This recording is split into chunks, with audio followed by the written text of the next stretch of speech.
오늘이 2014년 10월 15일입니다. 새벽 기도회 마태복음 12장 38절에서 50절까지의 말씀으로 오늘 예수님의 가족이라고 한번 제목을 붙여봤습니다.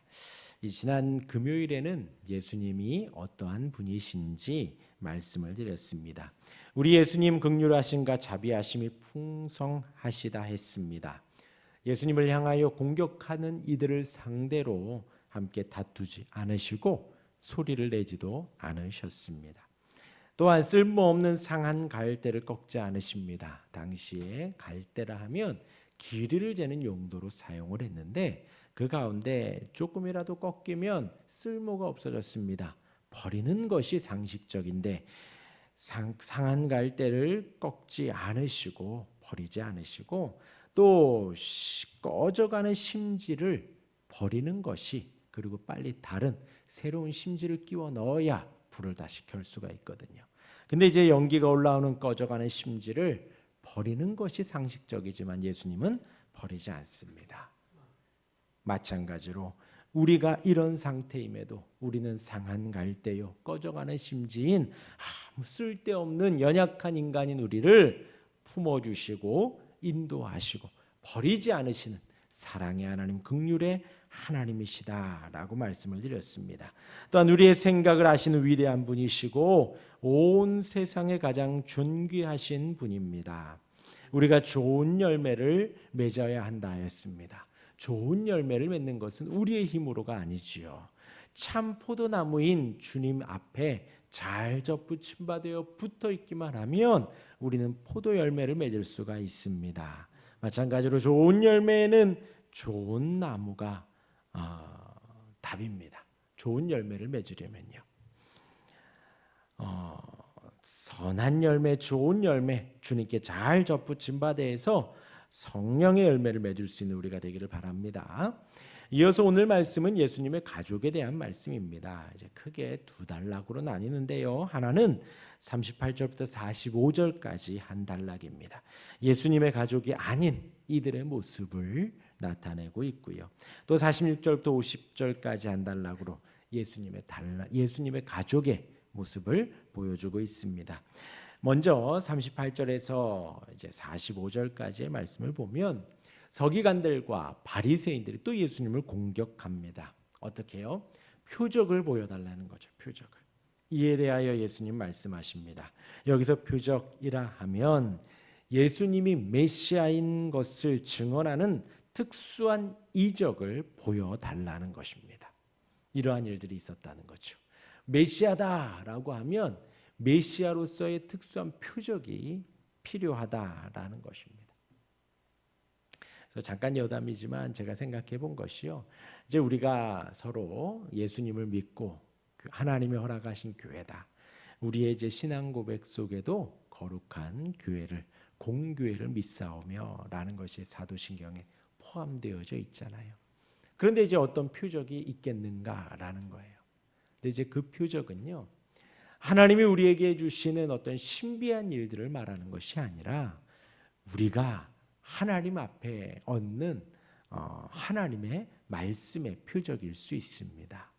그러니까 아무리 기적이 일어나고요, 천지가 개벽하고 하늘에서 신비한 일들이 있고 우리 앞에 죽었다 깨어나는 일들이 일어나더라도 지금 이 바리새인들처럼, 이 서기관들처럼 할 수도 있다라는 거예요. 그러나 아무 일 없이도 하나님의 말씀 앞에 하나님이 나에게 주시는 말씀이구나 라고 한다면 그것이 표적이 되고 이적이 되는 것입니다. 왜냐하면요, 이제 말씀드리는 것을 잘 들어보셔요. 서기관들과 바리새인들입니다. 이들은 예수님을 쫓아다니며 예수님의 일거수일투족을 관찰하는 이들이에요. 어떠한 일들이 있었는가? 12장만 해도요, 손 마른 사람을 말씀으로 고쳐주십니다. 눈 멀고 말 못하는 사람을 귀신을 쫓으며 온전케 해주셨습니다. 눈이 멀고 말 못하는 사람. 9장에 가면요, 중풍병자를 고치십니다. 어떻게 해요? 말씀으로 일어나 내 침상을 들고 나가라 하니까 중풍병 걸린 사람이 벌떡 일어나서 나가는데 그 전에 뭐라 하시냐? 내 죄사함을 받았느니라 선포하시는 거예요. 곧 예수님께서 죄 사함의 권능이 있는 분임을, 죄 사함의 능력이 있는 분임을 많은 사람들에게 가르쳐 주시기 위해서 굳이 그 말씀을 쓰셨죠. 심지어 어떤 일이 있었는가? 죽은 야이로의 딸을 살리십니다. 죽은 사람들이 이미 장례를 치르고 있어요. 많은 사람들이 그 자리에 있었다라는 뜻입니다. 그런데 예수님께서 손을 잡고 일어나시며 달리다굼 소녀여 일어나라 라고 하니 죽었던 사람이 일어납니다.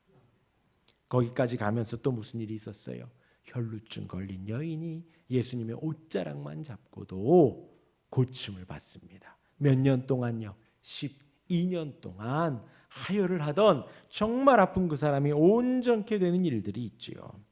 이렇게 9장과 12장 단순히 이만큼만 봤음에도 어마어마한 표적이 일어났습니다. 어마어마한 이적이 일어났지요. 그럼에도 이들은 믿지 못하는 거예요. 왜요? 이들은 독사의 자식들아 라고 예수님이 말씀을 하신 거거든요.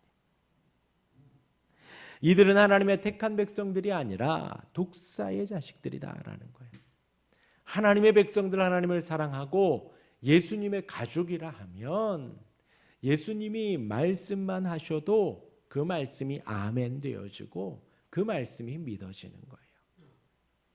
그런데 이들은 하나님의 택한 자녀들이 아니라 독사의 자녀들이기에 이들은 예수님의 이러한 어마어마한 표적을 봄에도 믿지 못하고 지금 예수님께 뭐라 그래요?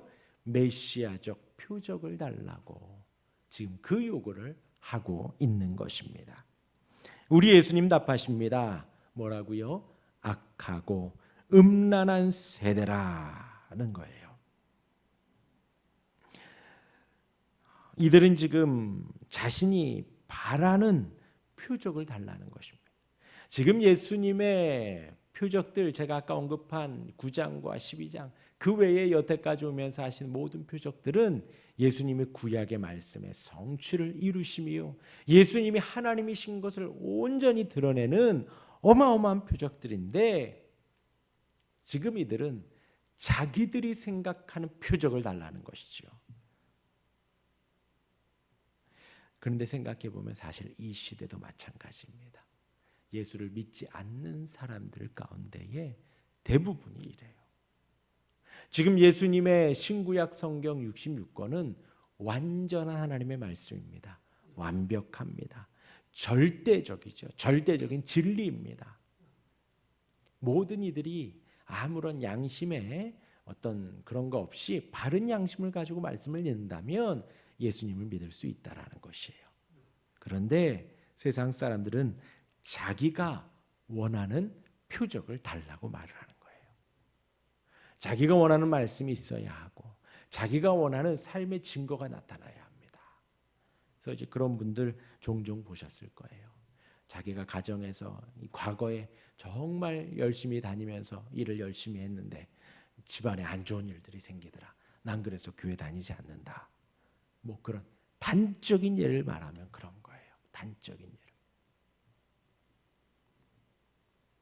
자신이 원하는 것을 해주지 않는다고, 하나님이 계시지 않는다고, 예수님이 구원자가 아니라고 합니다. 그들을 향해 우리 예수님 뭐라고요? 악하고 음란한 세대라 표현을 한 것입니다. 그러면서 예수님 세 가지를 말씀을 하십니다. 요나의 표적, 또 솔로몬 시대의 남방여와 또 마지막으로 귀신에 대한 말씀을 하시는 거예요. 이 세 가지를요. 요나의 표적은 무엇인가요? 사흘 동안 요나가 뱃속에 갇혀 있었었지요. 그리고 다시 살아납니다. 니느웨 백성들에게 전도를 하지요. 어떻게 됐지요? 다 돌아오는 일들이 있었습니다. 똑같이 이제 예수님 3일 동안 무덤에 묻히실 것입니다. 죽음 가운데서 영광 속에 부활하십니다. 우리 예수님이 요나보다 작은 분이신가요? 아니요, 아니요. 선지자 중에서 요나만큼 또 뭐라 그러죠? 요나만큼 삐딱한 선지자도 없지요. 그럼에도 불구하고 니느웨 백성들이 회개하고 돌이켰어요. 그런데 우리 예수님이요, 이 요나보다도 더 크고 위대하신 분입니다. 비교도 못하지요. 죽음 가운데서 살아나서 복음을 전하지만 그 죽음 가운데 예수님이 살아났다라는 것을 말하지만 세상 사람들 어떻게 하나요? 복음을 듣지 않는다라는 거예요. 예수님이 죽었다 깨났는데도 불구하고 세상 사람들을 믿지 않는다라는 거죠. 나중에 어떠한 일이 있다고요? 니느웨 사람들이 이 세대 사람들을 정죄하리라. 정죄하리라. 이것이 요나의 표적밖에는 보일 것이 없다. 지금 너희들이 그만 니느웨보다도 더 악하다라는 것을 말씀을 하시고요. 두 번째는요, 남방 여왕입니다. 스바 여왕이라고 하죠. 솔로몬을 방문하려고 땅 끝에서부터 왔다라고 합니다. 열왕기상 10장에서 역대하 9장에서 기록하고 있지요. 이 스바 여왕은 이방인임에도 불구하고 그 멀리서 솔로몬의 지혜를 듣기 위해서 왔습니다. 솔로몬이 어떠한 왕인가요? 평화의 왕이지만 예수님보다도 더 나은 것이 있을까요? 아닙니다. 아닙니다. 다윗과 솔로몬이 위대한 왕이라고 하죠. 그때만 해도 다윗과 솔로몬 왕 때는 이스라엘이 다 하나였습니다. 그 주변에 범접할 나라가 없었지요. 그러함에도 그 솔로몬의 지혜를 듣기 위해서 남방 여왕이 올라왔습니다. 그런데 솔로몬보다 더 위대하고 강력한 왕 예수 그리스도가 있음에도 서기관과 바리새인들이 그 말을 듣지 않습니다. 회개하지 않지요. 나중에 스바 여왕이 나와 그들을 정죄하리라는 거예요. 마지막으로 더러운 귀신에 대한 말씀입니다. 이것이요, 이 단락이 따로떼어서 이것만 가지고 우리가 말을 하면 안 됩니다. 이게 어디죠? 이단들이 많이 사용하는 구절이에요. 이 구절이요. 그 베레아 귀신론을 주장하는 이단들이 있습니다. 그들은 예수를 믿지 않고 죽은 귀신들이, 우리의 조상들이, 우리의 이모, 고모, 삼촌, 할머니, 증조 할머니, 할아버지들이 믿지 않고 죽으면 구천을 떠돈다는 거예요. 그러면서 믿는 자손들을 괴롭힌다는 거죠. 감기도 걸리게 하고, 아픈 병에 걸리기도 하고, 불구가 되기도 하고, 장애를 주기도 하고, 또 사업이 잘 안 되기도 하고, 다 귀신이 역사를 한다는 거예요. 그래서 그 집회를 가면 다 귀신을 쫓습니다. 그런데 이 구절을 많이 인용을 하는 거예요. 자기들이 그 집회에서 귀신을 많이 쫓았는데 신앙생활 열심히 하지 않으면 어떻게 한다고요? 7 귀신이 더 들어와서 악하게 한다. 근데 이 단락만을 보면 그런 해석이 가능하지만요, 앞뒤 문맥을 보고요, 잘 생각을 해보시면 이래요. 지금 예수님이 성육신 하셔서 예수님이 하시는 말씀입니다. 예수님 앞에 귀신이나 더러운 것들이 틈타지 못하죠. 거라사 광인에게도 마찬가지잖아요. 예수님이 막 뭐라 하지 않습니다. 딱 한마디 하십니다. 가라. 그러니까 귀신이 그 돼지떼교로 가서 돼지떼가 몰싸는 일들이 있죠. 예수님이 지금 말씀을 전하는 가운데 귀신이 역사하거나 그럴 수가 없습니다. 그러기에 더러운 귀신이 사람에게서 나갔을 때에 물 없는 곳으로 다니며 쉬기를 구하되 쉴 곳을 얻지 못하고 이에 이르되 내가 나온 내 집으로 돌아가리라 하고 와보니 그 집이 비고 청소되고 수리되었거늘. 이 틈이 바로 예수님의 죽으심과 다시 살아나심 가운데 있다라는 거예요. 예수님이 지금 공생의 사역을 하는 가운데 귀신이 어찌할 수 없습니다. 물러갈 수밖에 없고 도망갈 수밖에 없어요. 영혼들이 나와 서기관들 바리새인들이 와서 주변에서 말씀을 듣습니다. 그런데 이들은 지금 회개하지 않지요. 돌이키지 않지요. 그러한 가운데 예수님 죽으시고 부활하여도 이들에게는 아무런 일이 없습니다. 그 가운데 와 보니 수리되고 청소되었거늘 이에 저보다 더 악한 귀신 7을 데리고 들어가서 거하니 나중 형편이 전보다 더 심하게 되었다.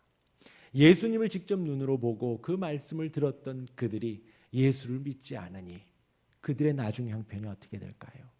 그들의 마지막은 무엇이 기다리고 있을까요? 천국은 아니지요. 지옥입니다. 지옥. 그들의 마지막은 그 지옥으로 끝난다라는 것이요. 심판의 날을 맞이하는 것입니다. 지금도 마찬가지입니다. 예수님을 받아들이지 않는 것, 그들은 어찌 될까요? 지금은 뭐 그냥저냥 이렇게 사람답게 살아간다 하지만 그들의 나중 형편은요, 지금보다는 상상도 하지 못할 만큼 매우 비참하게 되어지는 것입니다. 더욱더 심하게 되는 것입니다. 이 악한 세대가 또한 이렇게 되리라. 예수님의 마지막, 이 악한 세대가 또한 이렇게 되리라. 그리고 이제 마지막 두 번째 단락입니다. 46절부터 50절까지지요. 예수님이 이렇게 무리들에게 말씀하실 때에 누군가 와서 말합니다. 예수님의 당신의 가족들이 여기 와 있습니다. 그러자 예수님이 되묻습니다. 누가 내 어머니이며 내 동생들이냐? 그리고는 그곳에 모여 있는 그들에게 향하여 말합니다. 손을 내밀어 제자들을 가리켜 이르시되 나의 어머니와 나의 동생들을 보라. 그 자리에 있는 그들. 중요한 말씀을 하시지요. 그리고 50절에 누구든지 하늘에 계신 내 아버지의 뜻대로 하는 자가 내 형제요 자매요 어머니니라 하시더라. 그 자리에 있는 그들을 향해서요. 그들의 믿음이 좋은가요? 어떨까요? 그들의 있는 모습. 지금 그 자리에 있는 이들은요, 성육신하신 예수님을 믿으며 따르고 사모하는 이들입니다. 사모하는 이들입니다. 그런데 이제 우리가 착각하지 말아야 할 것은요, 그 자리에 있는 이들이 예수님이 십자가 졌을 때에 목숨 걸고 남아있는 사람이 단 한 명도 있던가요? 없습니다. 없습니다. 단지 지금 어떻게 보면 예수님 뭐가 있나? 병도 고치시네? 말씀이 좋네? 하는 정도일 수도 있다라는 거예요. 그런데 예수님 뭐라고 하시냐? 이들이 나의 어머니요 동생들이다. 이들이 나의 가족이다라는 것입니다. 어떻게 보면 상한 갈대와도 같고 꺼져가는 심지와도 같은 우리의 모습과 흡사 다르지 않죠. 예수님의 말씀을 따르는 것, 예수님의 가족이 되어 우리가 살아가는 것, 지금 우리의 과거의 이력을 볼 때 어마어마한 일을 한 것은 없지만 우리의 순간순간 기도하며 일들을 헤쳐나가고 하나님의 말씀을 사모하고 예수님을 뵙기에 소망하며 살아가는 우리의 모습과 지금 예수님 앞에 앉아있는 이들이 좀 흡사 비슷하진 않나 생각해 봅니다. 지금 이들이 예수님 앞에 목숨을 걸 만큼의 큰 믿음은 아니더라도 지금 예수님 그들을 향하여 그렇게 격려해 주십니다. 예수님의 가족이라고요. 예수님의 가족은 예수님을 보고 메시아임을 고백하는 사람들입니다. 예수님은 그리스도이시지요.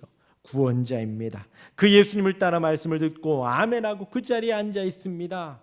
예수님은 저와 여러분들 우리를 향하여서 예수님의 가족이라고 말을 합니다.